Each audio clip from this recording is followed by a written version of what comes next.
감사합니다. 감사합니다.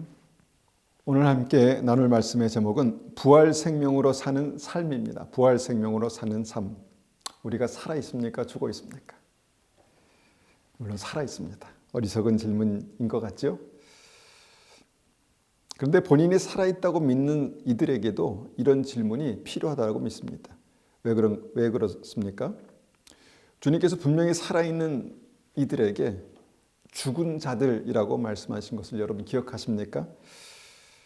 주님은 돌아가신 아버지의 장례를 치르고 주님을 따르겠다고 하는 어떤 제자에게 말씀하셨죠. 죽은 자들에게 그들의 죽은 자들을 맡기고 너는 나를 따르라. 여러분 이 말씀을 이해하십니까? 죽은 자들에게 그들의 죽은 자를 맡기고 어떻게 죽은 사람에게 죽은 사람을 맡깁니까? 여기에 특별한 하나님의 어떤 그 진리가 있다라고 믿습니다. 마태복음 8장의 말씀이 그랬죠. 8장에 그렇게 기록하고 있죠. 분명 살아있는데 주님의 눈에는 분명 죽은 자들이 있다라고 그렇게 말씀하신 것입니다. 그렇다면 우리가 믿음으로 다시 한번 이 말씀으로 우리를 조명할 때 우리는 주님의 눈에 살아있는 사람입니까? 죽은 자입니까? 분명 살아있는 사람들입니다. 살아있는 사람들입니다. 어떤 생명으로, 어떤 형태로 살아있을까요? 여기서 우리는 오늘 말씀의 제목, 중요한 단어인 부활 생명이라는 단어를 다시 한번 생각해 봅니다. 그리고 이 부활 생명에 대한 진리를 함께 나누기 원합니다. 마태복음 16장 말씀입니다. 마태복음 16장 16절부터 19절까지 답들을 읽습니다. 마태복음 16장 16절부터 19절입니다. 16장 16절부터 답들을 읽습니다. 시몬 베드로가 대답하여 이르되 주는 그리스도시요 살아계신 하나님의 아들이시니이다. 예수께서 대답하여 이르시되 바요나 시몬아 내가 복이 있도다. 너를 내게 알게 한 이는 혈육이 아니요 하늘에 계신 내 아버지시니라. 또 내가 내게 이르노니 너는 베드로라. 내가 이 반석 위에 내 교회를 세우리니 음부의 권세가 이기지 못하리라.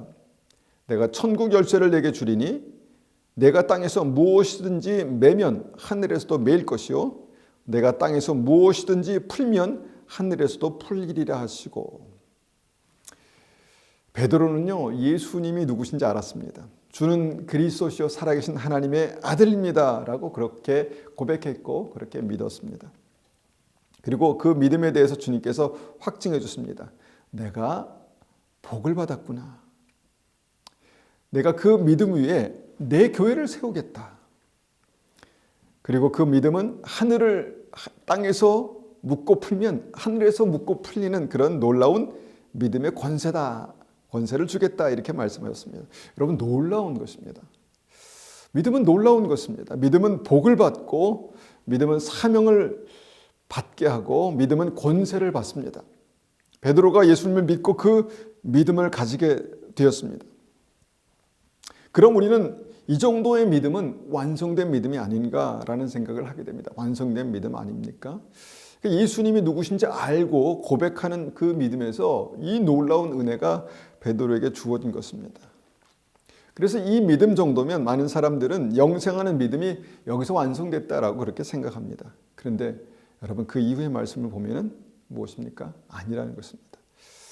여기서부터 아주 중요한 오늘 말씀의 제목인 부활 생명이 준비된다라는 것을 정말 영생을 사는 그 부활 생명이 준비된다라는 것을 우리가 말씀을 통해서 확인하기 원합니다.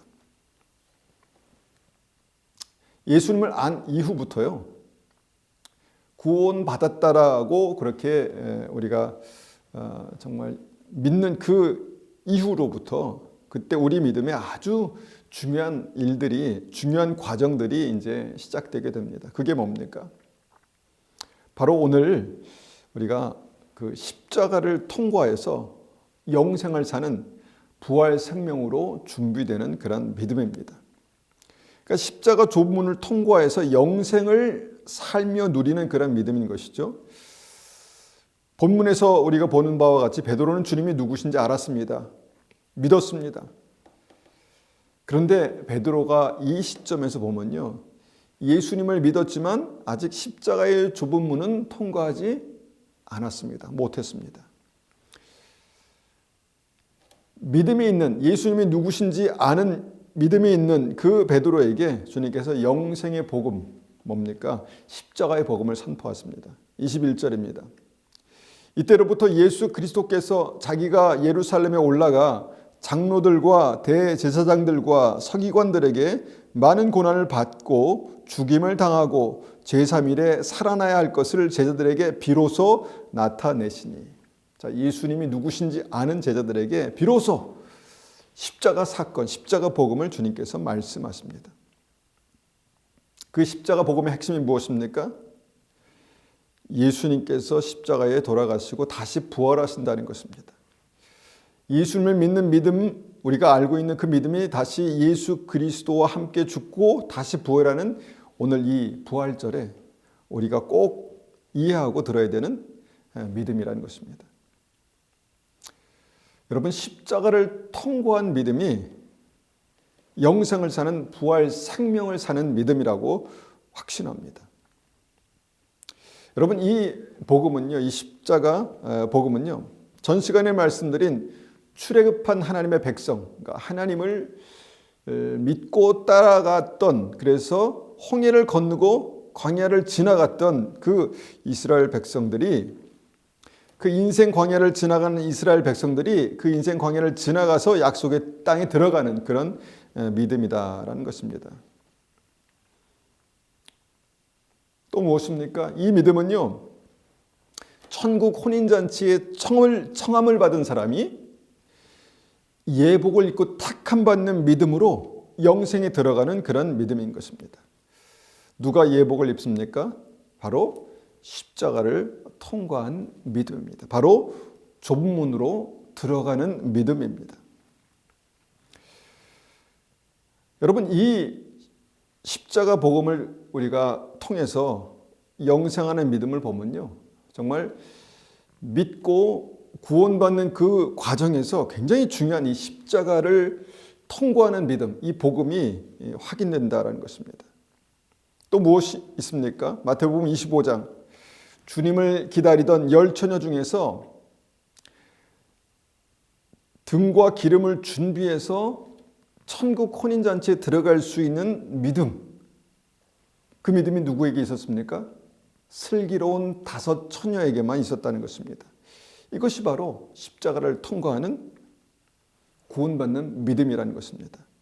분명히 주님을 기다렸던 5명의 또 다른 미련한 처녀들은 못 들어갔죠. 베드로에게는 분명히 주는 그리스도시요 살아계신 하나님의 아들이라는 분명한 신앙 고백, 분명한 믿음이 있었습니다. 그런데 베드로가 아직은 십자가를 통과해서 부활 생명으로 완성된 믿음은 아니었다라는 것을 오늘 다시 확인해 보기 원합니다. 이것을 어떻게 알 수 있습니까? 바로 22절 말씀입니다. 22절, 베드로가 예수를 붙들고 항변하여 이르되 주여 그리마옵소서, 이 일이 결코 죽게 미치지 아니하리이다. 나는 앞으로 십자가에 못 박혀 죽을 거야. 그리고 다시 부활할 거야. 그렇게 말하니까, 말씀하시니까 베드로는 안 됩니다. 절대로 그런 일이 있어서는 안 됩니다. 라고 그렇게 말하죠. 베드로는 예수님이 그리스도이심을 확실히 알고 믿었지만 무엇을 보게 됩니까? 십자가를 믿을 수 없었습니다. 십자가 사건을 믿을 수 없었습니다. 십자가의 대속과 부활의 사건이 베드로의 믿음이 되지는 못했다는 것입니다. 아직 그렇지 못했다는 것입니다. 십자가의 죽음이 있어야 한다는 예수님의 말씀을 받아들일 수가 없었습니다. 그래서 어떻게 됐습니까? 베드로가 그 믿음으로 주는 그리스도시요 살아계신 하나님의 아들이라는, 그 아들입니다라는 그런 확실한 믿음으로 사단의 동역자가 됩니다. 말이 됩니까? 사단과 함께 예수님을 넘어뜨리려 했다라는 것입니다. 여러분, 이것이 영적인 현실입니다. 여러분, 이것은 진리입니다. 23절 보십시오. 예수께서 돌이키시며 베드로에게 이르시되 사탄아 내 뒤로 물러가라. 너는 나를 넘어지게 하는 자로다. 내가 하나님의 일을 생각하지 아니하고 도리어 사람의 일을 생각하는도다. 여러분, 주는 그리스도시요 살아계신 하나님의 아들입니다 라는 그 믿음으로 베드로가 어떻게 합니까? 예수님을 넘어뜨리려 합니다.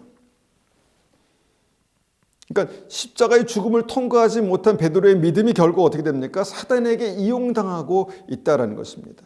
여러분, 이것이 실제 우리의 삶에 나타날 수 있는 현실입니다.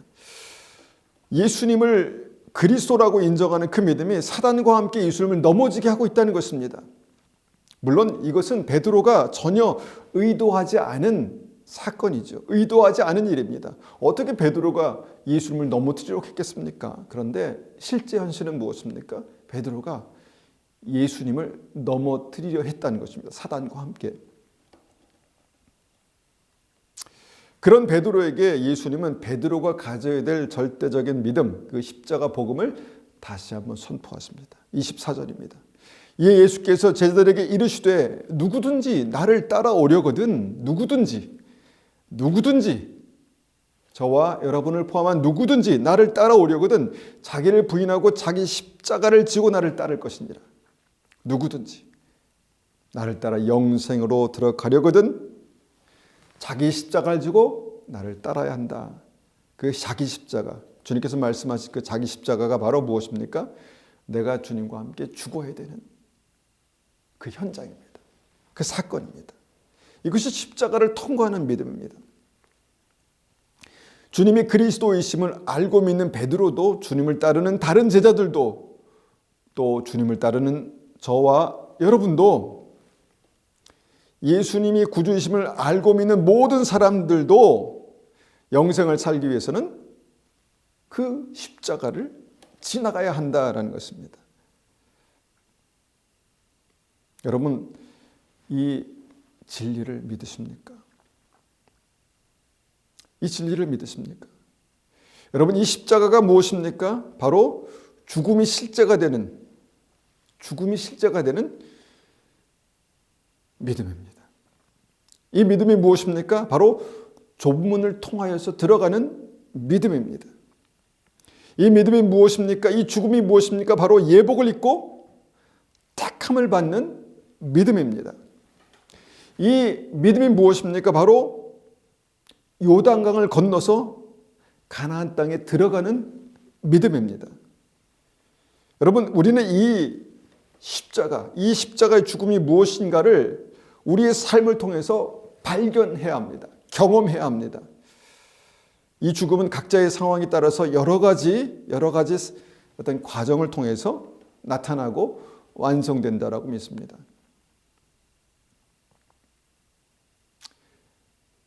구름 기둥과 불 기둥으로 인도함을 받은 광야에서, 그 인생 광야에서 구름 기둥과 불 기둥으로 인도함을 받는 이스라엘 백성들은요, 그 현실 속에서 어떤 일이 있었습니까? 당장 먹을 것과 마실 물이 없었습니다. 이것은 죽음입니다. 죽을 것 같은 고통입니다. 그 죽음을 통과하는 과정, 인생 광야의 과정이 있었다는 것입니다. 그리고 가나안 땅의 믿음으로 들어가려고 할 때 정말 죽을 것 같은 가나안 땅의 현실과 맞닥뜨리게 되었다는 것입니다. 그런데 그 정말 죽을 것 같은 상황에서 믿음으로 죽기까지 순종해서 들어가는 것, 그 가는 믿음이 무엇입니까? 바로 십자가의 죽음을 통과하는 믿음인 것입니다. 여러분, 이것이 죽음을 통과하는, 십자가를 통과하는 믿음입니다. 욥은요, 동방의 의인으로 하나님께서도 인정하신 믿음이었습니다. 그것으로 충분하지 않습니까? 그것으로 충분하다고 생각할 수 있지 않겠습니까? 여러분, 그런 믿음도, 그런 욥도 여러 가지 고난을 통과하게 됩니다. 그 고난이 무엇입니까? 바로 십자가의 죽음이었습니다. 십자가의 죽음을 통과하게 됩니다. 그 고난은요, 단순한 고난이 아니었죠. 환난이었습니다. 환난. 그러니까 하나님 없는 사람들이 말하는 그냥 재난이었습니다. 재앙이었습니다. 하나님께서 인정하시는 믿음의 사람 욥에게 믿지 않는 사람들이 봤을 때 환난, 재난, 재앙, 그것이 있었다는 것입니다. 그러면 이 시점에서 우리는 그런 질문을 한번 해봅니다. 욥에게 꼭 그런 고난이 필요했는가? 여러분, 욥에게 꼭 그런 고난이 필요했습니까? 이 고난은 정말 하나님의 역사인가? 아니면 마귀의 역사인가? 헷갈릴 정도였습니다. 그런데 이 고난의 어떤 실제 어떤 그 현장에서 마귀의 역사가 있었죠. 마귀의 역사였습니다. 왜 이 전지전능한 하나님께서, 우리의 전지전능한 하나님께서 이 마귀의 역사를 막아주지 못하셨을까? 욥기를 읽다 보면 하나님은 마귀 역사를 막지 않으시고 오히려 허락하시는, 마귀 역사를 허락하시는 것을 보게 됩니다. 하나님의 사람 욥에게 마귀가 개입했다는 것입니다. 마귀가 개입하고. 욥은 왜 이 마귀가 역사하는 이 고난의 비바람을 그대로 다 맞으면서 감당해야 하는가? 이런 질문을 하게 됩니다. 왜 그런가요? 그것은 바로 하나님께서 욥에게 그것을 허락하셨기 때문입니다. 왜 허락하셨습니까? 욥에게 그것이 반드시 필요했기 때문입니다. 그것을 우리는 욥기 맨 마지막에서 발견하게 되죠.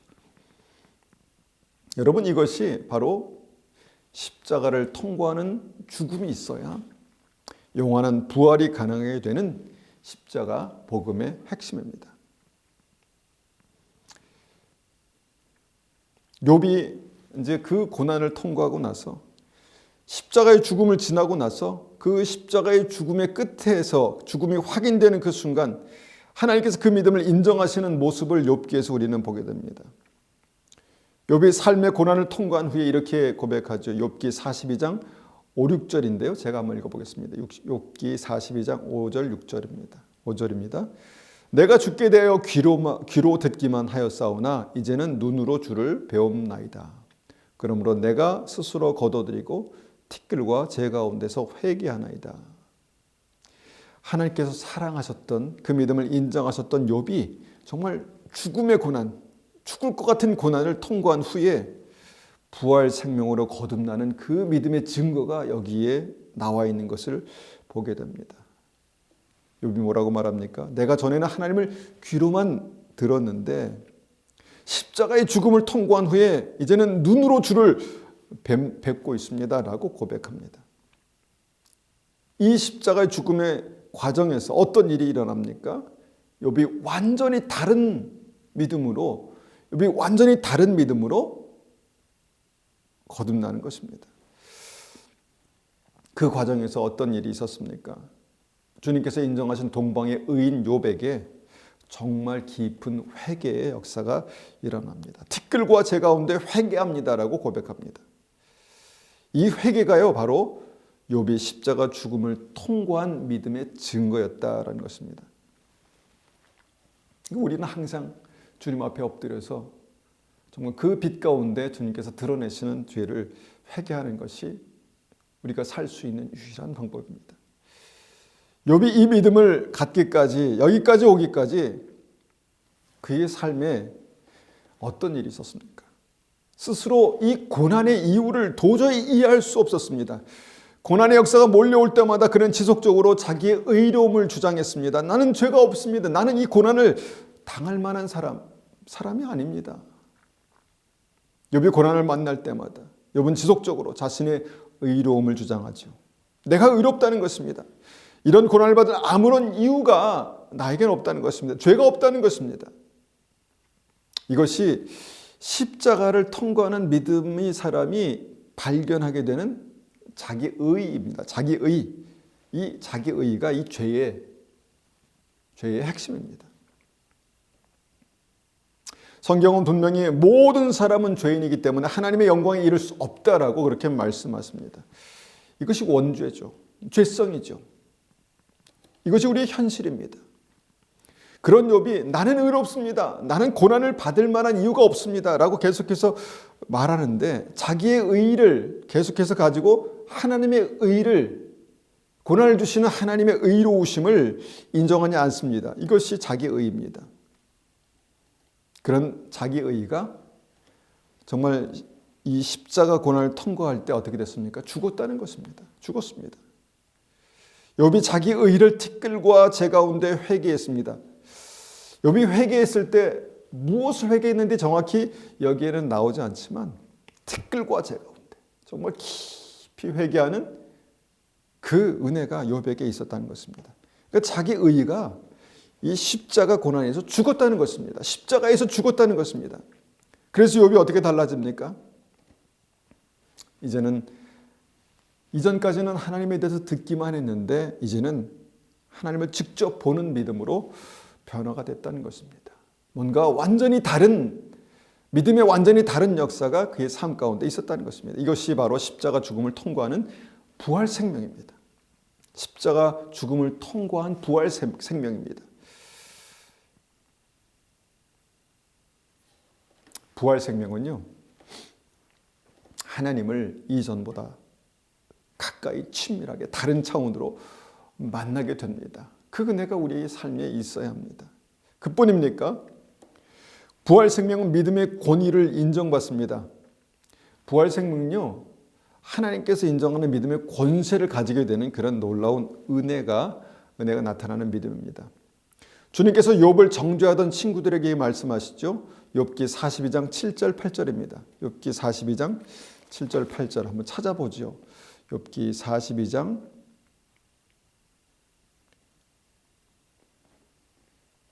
7절 8절입니다. 42장 7절 8절 제가 받들었습니다.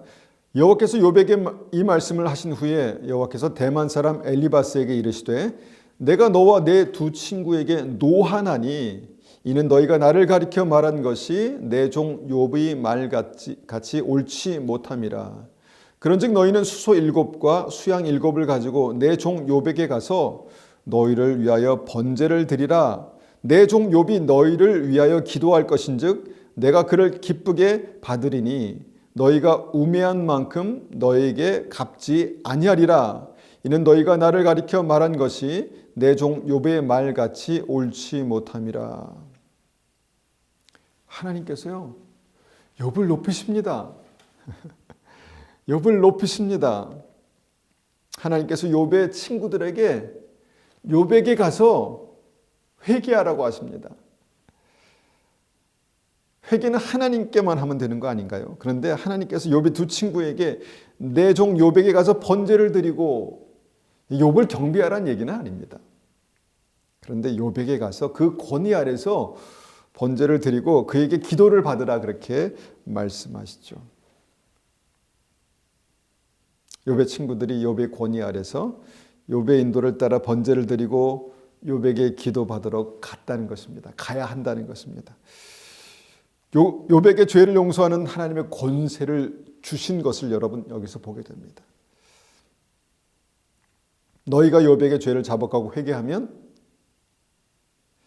욥의 권위 아래서 참 이 부분이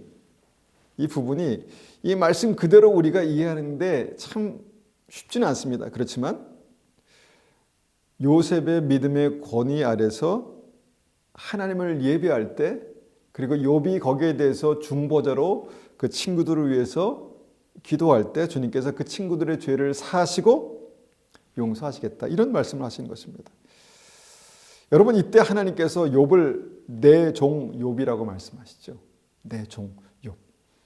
여러분 욥의 친구들도 하나님을 믿었습니다. 믿음이 있었습니다. 그러니까 욥에게 회개해. 뭔가 문제가 있으니까 하나님께서 이런 고난을 허락하시는 거야 라고 말했습니다.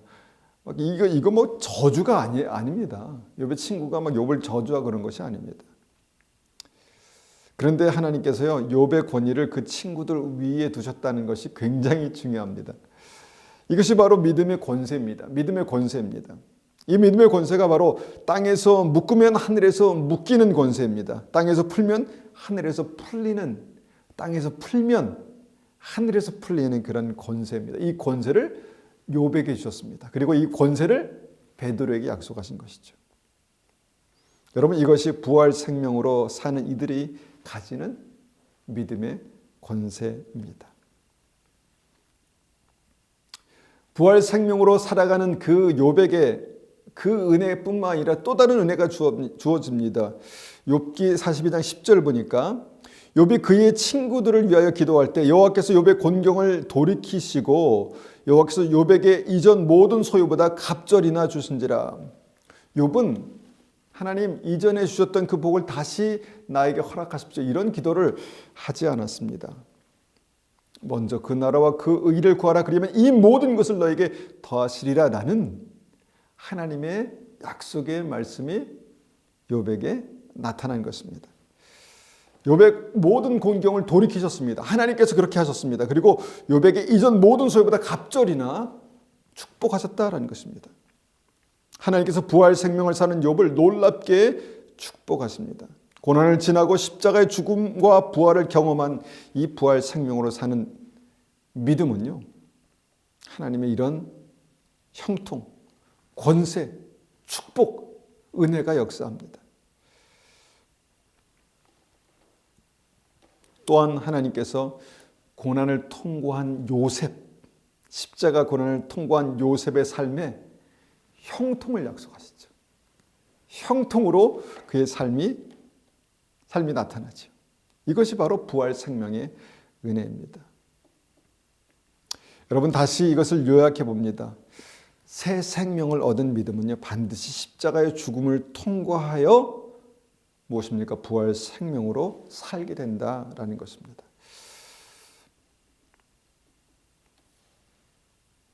여러분, 베드로가 주는 그리스도시요 살아계신 하나님의 아들입니다라는 그런 믿음의 고백으로 그 믿음이 완성된 줄 알고 그냥 거기서 끝냈다면, 베드로는 계속해서 자기의 의로, 자기가 옳다고 생각하는, 자기가 의롭다고 생각하는 그 믿음으로 예수님을 넘어뜨리려 했을 것입니다. 물론 그럴 의도로 그렇게 살지는 않았겠지만 그의 삶이 계속해서 마귀에게 휘둘리는 그런 역사 가운데 베드로는 살았을 것입니다. 베드로의 삶을 보면요, 늘 그가 입버릇처럼 고백한 것이 있습니다. 무엇입니까? 모두가 주님을 버려도 나는 끝까지 주님을 버리지 않겠다는 그런 믿음이죠. 마태복음 26장 33절 제가 받들어 읽어보겠습니다. 마태복음 26장 33절입니다. 베드로가 대답하여 이르되 모두 주를 버릴지라도 나는 결코 버리지 않겠나이다. 여러분, 이것은요, 베드로의 진심이었습니다. 그의 믿음에는 항상 진심이 있었습니다. 그런데 우리가 이 진심을 어디까지 신뢰할 수 있을까요? 하나님께서 그 진심을, 예수님께서 그 진심을 인정하셨습니다. 그런데 그 진심이 완벽한 믿음은 아니었다는 것입니다. 이 진심이 결코 변질되지 않는 진리는 아니었다는 것입니다.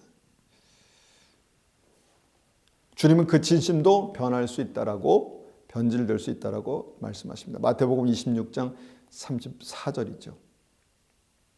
예수께서 이르시되 내가 진실로 내게 이르노니 오늘 밤 닭 울기 전에 내가 3번 나를 부인하리라. 진실한 믿음, 정말 목숨 거는 어떤 믿음, 그 믿음도요, 예수님 부인할 수 있습니다. 여러분, 믿음의 진심도 변질될 수 있습니다. 여러분, 진실에도 십자가에서 죽지 않은 믿음은요, 변질될 수 있습니다. 그래서 예수님을 구주로 고백한 믿음이 자기 십자가를 지고 주님을 따르는 믿음으로 완성되어야 될 필요가 있다는 것입니다. 이것이 내가 죽을 때 주님께서 내 안에 사시는 십자가 복음입니다. 베드로는 상당히 오랜 기간 이 믿음을 알지 못했습니다. 그의 삶 안에, 그의 심령 안에 항상 자기 의의가 있었습니다. 나는 주님을 사랑해. 나는 주님께 목숨 걸 수 있어. 그래서 나는 나를 신뢰할 수 있어. 이렇게 생각했다는 것입니다. 주님께서 3번 내가 나를 부인하리라 말씀하신 그 말씀을 도저히 인정할 수가 없었습니다. 베드로가 이르되 내가 주와 함께 죽을지언정 주를 부인하지 않겠나이다 하고 모든 제자도 그와 같이 말하니라. 마태복음 26장 35절 말씀입니다. 베드로는 죽을지언정 목숨 걸고 내가 죽기까지 예수님을 부인하지 않겠다라고 고백했습니다. 그런데 바로 다음 순간, 여러분, 그 진실함이 깨지지 않습니까? 변질되지 않습니까? 이것이 무엇입니까? 이것이 십자가를 통과하지 못한 자기의라는 것입니다. 너는 나를 부인할 거야? 아닙니다. 저는 절대로 주님을 부인하지 않겠습니다. 내가 결코 절대로 자기에 대한 지나친 확신이 베드로에게 있었습니다. 여러분, 이런 자기 확신은요, 대부분 자기의에 뿌리 내린 그런 믿음인 것입니다. 내가 어떻게 나를 100% 보장합니까? 물론 그러고 싶죠. 그렇게 살고 싶죠. 그런데 어떻게 결코 절대로 라고 말할 수 있겠습니까? 물론 그 믿음의 의지는 인정합니다. 그런데 절대로 결코라고 말할 수 있는 근거, 그것을 보증할 수 있는 근거는 내 안에 어디에도 없다라는 것입니다. 그런데 그것이 어디에 존재합니까? 바로 십자가. 내가 주님과 함께 죽어야 하는 그 십자가가 그것을 보증한다는 것입니다. 그런 베드로가 드디어 자기의가 십자가에 못 박히는 그런 순간이 오게 되죠. 누가복음 22장 61절 62절입니다. 제가 받들어 읽습니다. 누가복음 22장 61절 62절.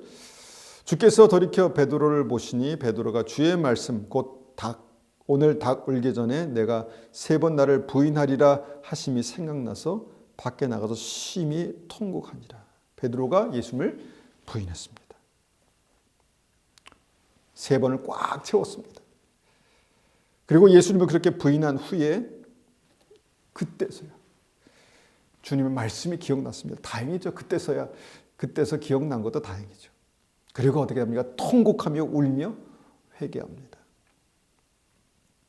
자기의가 산산이 깨지고 십자가에 못 박혀 죽는 그런 역사가 이때 일어납니다. 여러분, 베드로를 한번 상상해 보십시오. 나는 결코 죽어도 예수님을 부인하지 않겠습니다. 라고 그렇게 당당했던 베드로가 예수님을 3번씩 꽉 채워서 부인하고 배신하고, 그리고 그 배신하는 3번째 그렇게 주님을 부인하며 배신하는 그 순간 베드로의 눈과 주님의 눈이 딱 마주쳤습니다. 베드로의 그 눈빛과 주님의 눈빛이 딱 마주쳤습니다. 그리고 나서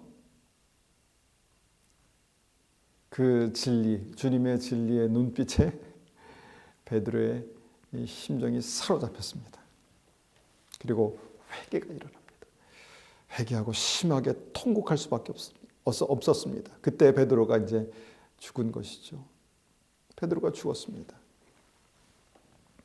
그러고 나서 진짜가 나타납니다. 진짜. 무엇입니까?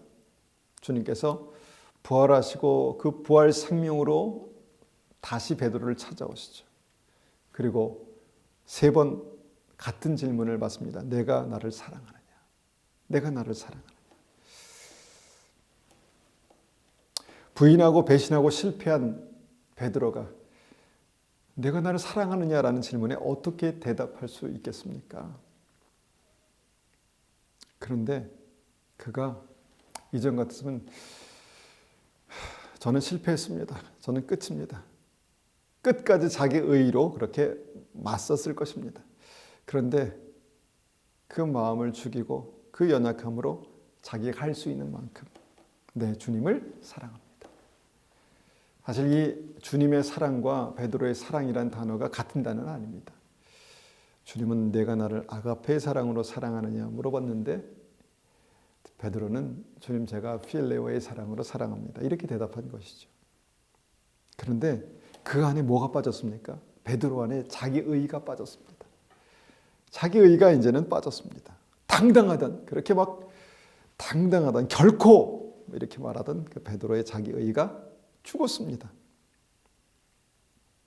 그때서야 주님은 완전한 사랑으로 베드로 안에 역사하십니다. 내가 나를 사랑하느냐? 내 양을 먹이라. 주님께서 베드로에게 그 사랑을 확증해 주십니다. 너의 사랑이 아니다. 내 사랑이 너를 사로잡았다. 그 사랑으로 너를 다시 부른다. 그 사랑으로 내가 내 양을 너에게 맡긴다.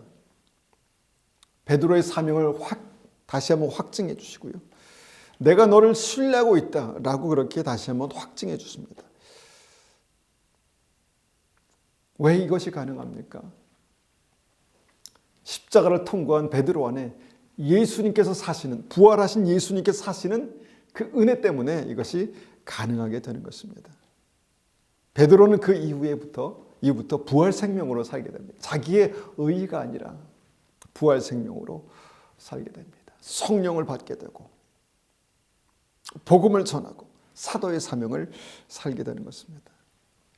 여러분, 우리 모두에게 이런 과정이 있습니다. 물론 정도와 방법의 차이는 있을 수 있겠지만 예수님을 믿는 우리 모두에게 십자가 죽음을 통과한 후에야 부활 생명으로 살아가는 은혜가 있다라는 것입니다. 다윗은 하나님의 기름 부음을 받고 왕의 사명을 받았습니다. 그런 다음에 십자가를 지나가는 삶이 시작되죠. 생명의 위협을 받는, 사울 왕에게 생명의 위협을 받는 그 고난을 통과하게 됩니다. 이것이 바로 다윗이 십자가 죽음을 통과하는 과정이었습니다. 여러분, 그 죽음을 통과한 다윗이 어떻게 변했는지 여러분 기억하시죠? 도망가고 쫓기는 가운데서도 하나님을 신뢰합니다. 늘 회개하는 그런 심령을 가집니다. 아무것도 아닌 시므이가 왕을 욕하고 그렇게 막 하는 그 과정에서도 하나님의 주권을 인정합니다. 여러분, 이것이 십자가를 통과한 믿음입니다. 부활 생명으로 살아가는 믿음입니다. 아브라함도, 믿음의 사람 아브라함도요, 하나님의 인도하심을 따라가는 믿음의 여정에서 이삭을 약속받고 또 이삭을 드리는 이 모든 과정이 무엇입니까? 십자가 죽음을 통과하는 과정이었습니다. 십자가 죽음을 통과하는 과정이었습니다. 주님께서 어느 시점에서 그가 십자가를 통과하고 그의 죽음이 확인되는 시점에서 내가 이제야 하나님을 경외하는 줄 알겠다, 하나님께서 인정하셨습니다. 이제 내가 확인했다. 너의 죽기까지 복종하는 그 믿음을 내가 확인했다라고 말씀하십니다. 이것이 바로 십자가의 죽음입니다. 정도의 차이는 있지만, 방법의 차이는 있지만 우리 모두에게 그 십자가가 있습니다. 자기 십자가를 지고 주님을 따라가는 믿음이 있다는 것입니다.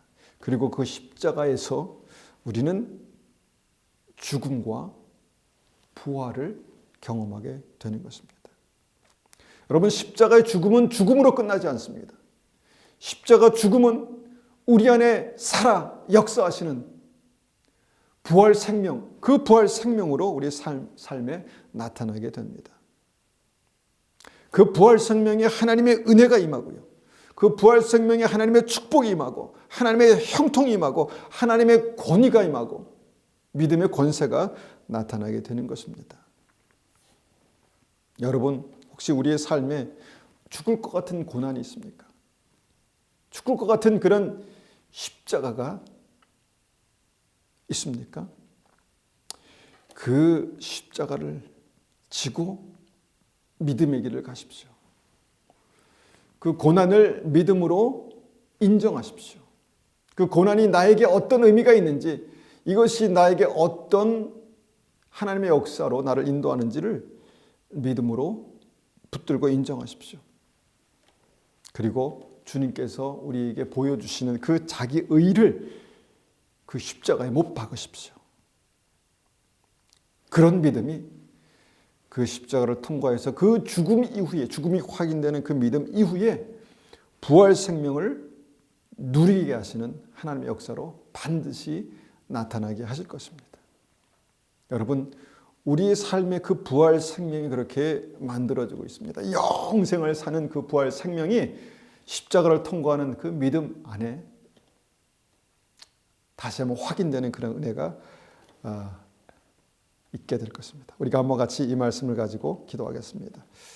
아버지 하나님, 주는 그리스도시요 살아계신 하나님의 아들입니다라는 믿음을 우리도 고백합니다. 그런데 주님, 그 믿음이 정말 예수 그리스도의 십자가에 죽어지고 다시 사는 부활 생명으로 확인되는 그런 과정이 우리의 삶 가운데 진행될 때 우리가 머뭇거리지 않고 당황하지 않고 믿음으로 당당하게 그 십자가를 향해 걸어갈 수 있는 은혜가 있게 도와주십시오. 그렇게 한번 같이 기도하겠습니다.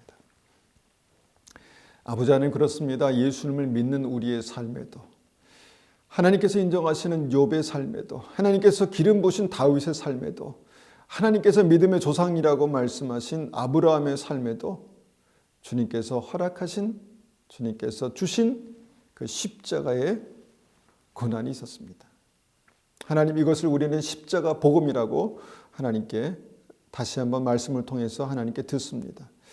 아버지 하나님, 우리가 그 십자가에서 자기 십자가를 지고 주님을 따르는 그 과정에서 내가 죽어야 되는 것, 자기의 의, 나의 의, 죽어야 되는 그것이 다시 한번 발견되게 하시고 죽어지게 하시고 그 십자가 죽음을 통과해서 정말 영생하는 부활 생명으로 우리의 삶 가운데 확인되게 도와주시옵소서.